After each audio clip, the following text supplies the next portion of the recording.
You want to support Roland Martin Unfiltered? Be sure to join our Bring the Funk fan club. Every dollar that you give to us supports our daily digital show. There's only one daily digital show out here that keeps it black and keep it real. It's Roland Martin Unfiltered. Support the Roland Martin Unfiltered daily digital show by going to RolandMartinUnfiltered.com. You can make this possible. Former mayor of Tallahassee and Florida Democratic gubernatorial candidate Andrew Gillum made his first public remarks since entering rehab in March. You might remember he was found passed out there in a hotel in Miami in March. There were allegations of drug use, of alcohol. In this 11-minute Instagram video, Gillum explained his battle with depression and alcoholism. He also apologizes to his supporters for his actions. Hello, everybody. This is Andrew Gillum. I know it's been a while since we've had an opportunity to connect, but as many of you know, I decided to take some time away to work on myself, deal with some issues that I was having. I went away to rehab to focus on my issues with alcoholism, having grown up in a household where my father battled addiction to alcohol and later died from complications from that deadly addiction. I know well the toll that alcohol can take on not only the individual, but also on the family. I know well the toll that it took on my father's dreams, on his hopes, on his ambitions. And I knew that if I didn't want to recycle many of those same issues for my children, that I had to do something about it, and I had to do it now. With a lot of encouragement from family and the people who love and care about me, I also got into therapy where I could start to talk through some of what was going on with me. I knew that if I had not dealt first with issues of addiction and the numbing that I chose with alcohol, there was no way I could start to pull back the layers and talk about what was truly happening underneath. Therapy created the outlet for me to be able to do that, to be able to talk to somebody.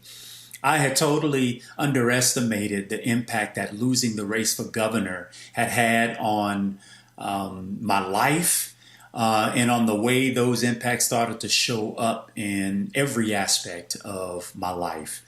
I didn't want to talk emotionally or really deeply about what had happened in the race for governor because it was a constant reminder of failure and my own personal failures.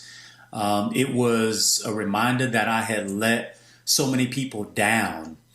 It was a chorus of this voice that I tried for so long to quiet, which said that I wasn't enough, that I wasn't good enough. All the things that I wanted to suppress and numb and forget about, that depression around what I was experiencing there became far too much for me to keep down.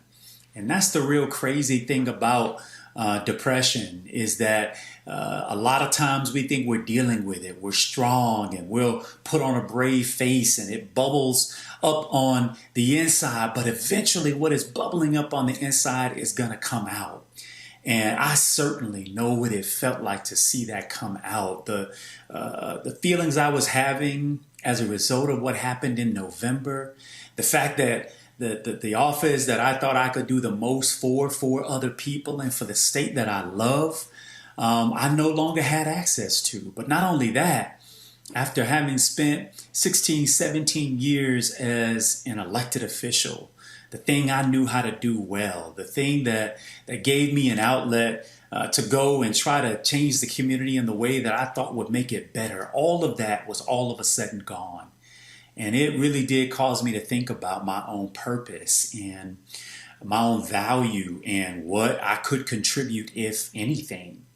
And I didn't want to have to face all those things. And so I numbed. I tried to suppress. I tried to ignore. And as I said, those things come up and they have a way of showing out. So I did the one thing that I knew I could do. And that was I got busy. For those of you on the outside, you were looking at me and you saw me on television. You saw me giving speeches and traveling and, posting on Instagram and Facebook like I was living my best life.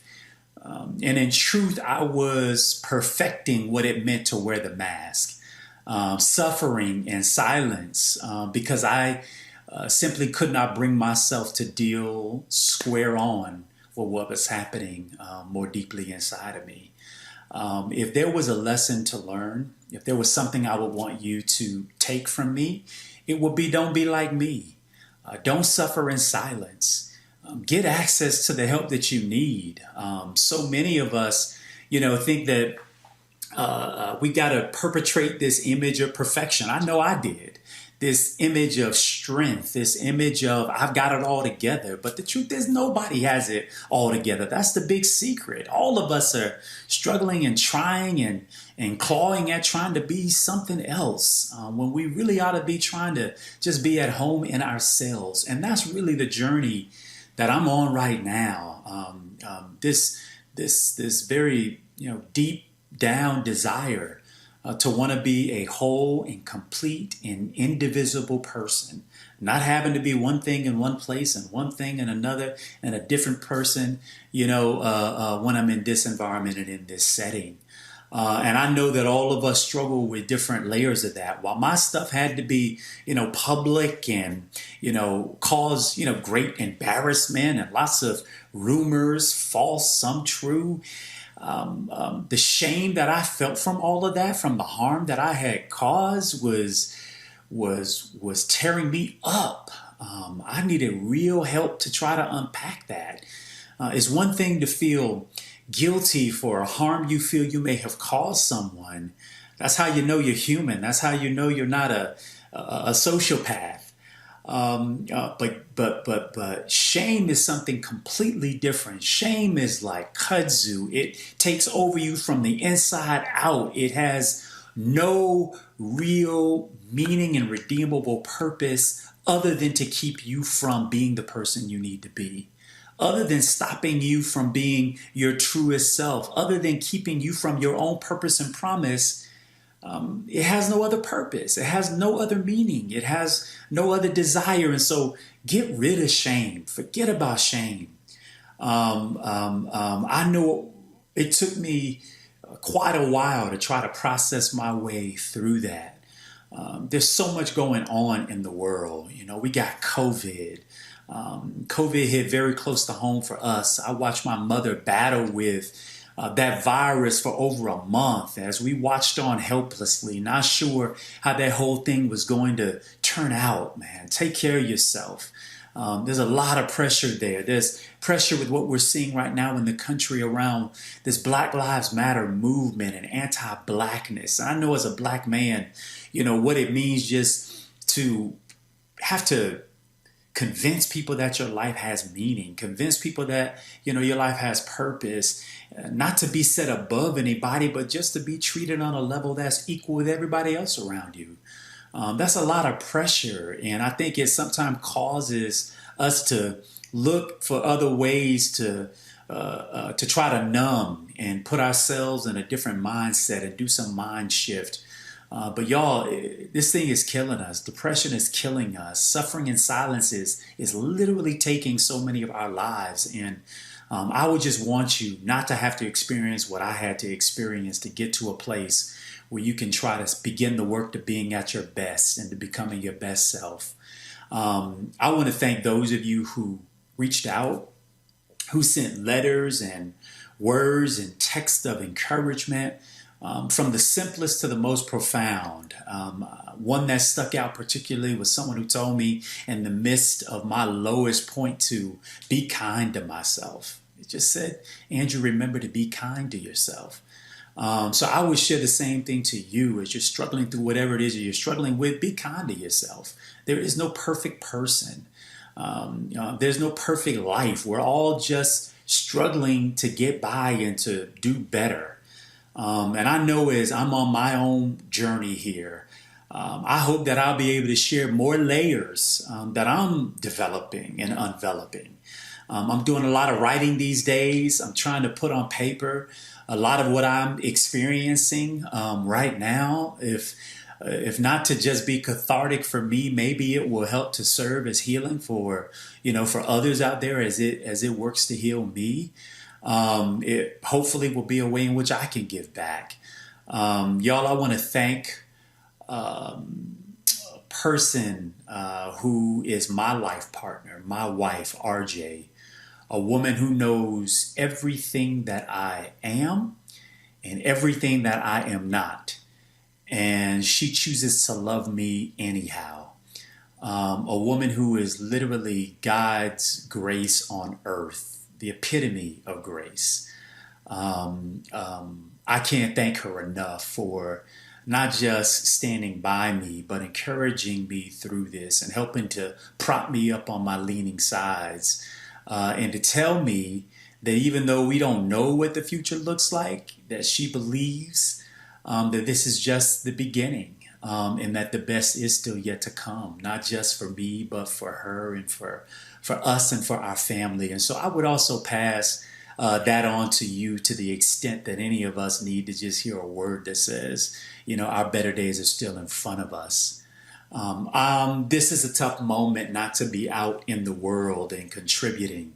I have found it particularly difficult, but I want you to know that although I can't be what I would love to be for you and for myself and for my community at this time, I hope you know that I couldn't be those things because I couldn't be what I needed to be for me first. And that's what I'm working on at this point in time. So I hope you'll continue to send good thoughts and good vibes up for me and my family. I'll do the same for you.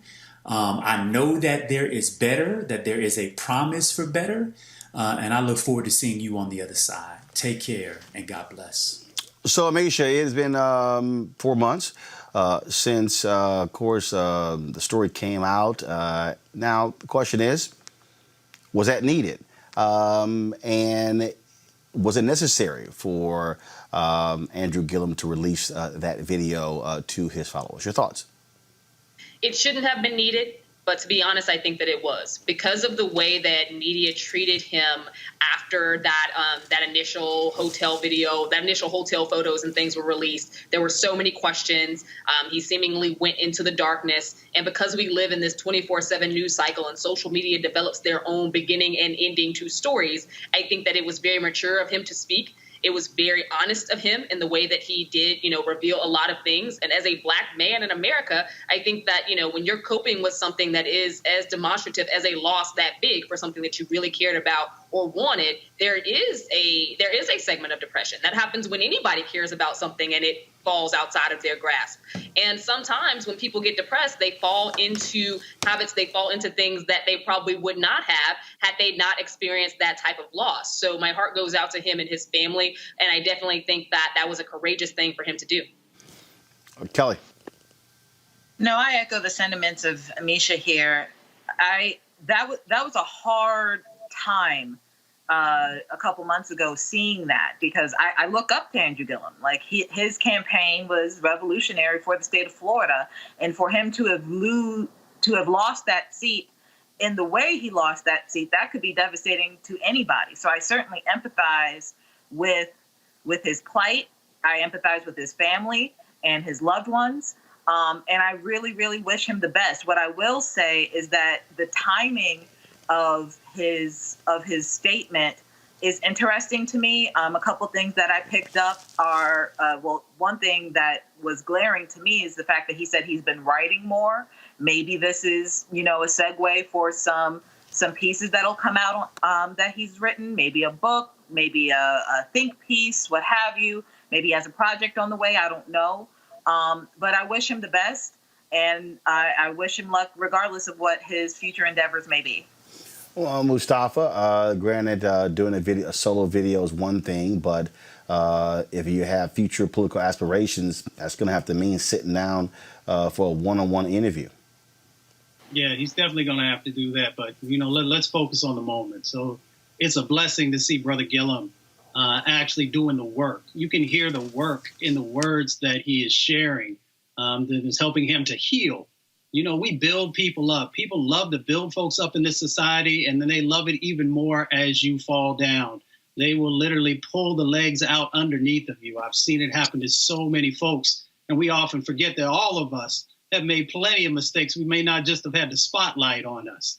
We got 21 million people in this country who are suffering from substance abuse, and only 10% of those folks ever go and get treatment. We got 16 million folks in this country who are dealing with depression on a yearly basis. And in our communities, unfortunately, therapy is not something that had traditionally been embraced. And now that's beginning to change. So I'm going to focus on this moment and hoping that he continues down the road to actually get the healing, to get the treatment that he needs, and then worry about the politics and other things at a later date. All right, folks, back to our Roland Mark Unfiltered video in just one moment.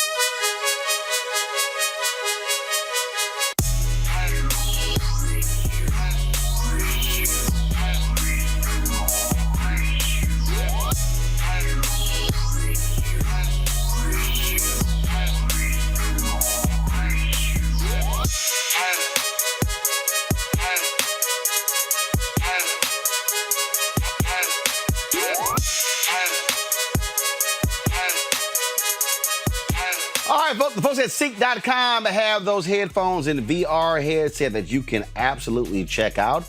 Of course, the headphones, first of all, the VR headset allows for you to place your phone inside of that headset to be able to watch virtual reality video if you go to the content that's available on Ceek.com or other VR video. Plus, the headphones are 360-degree 4D headphones, great surround sound. You can use those when it comes to music, when it comes to gaming, when it comes to talking, all that sort of different deal. If you want to purchase those, go to Ceek.com, CEEK.com. Use the promo code RMVIP2020. RMVIP2020. This is a black-owned company, and so, we support black-owned tech companies, and so we want to be able to provide that for you. So don't forget, Ceek.com, CEEK.com. Use the promo code RMVIP2020.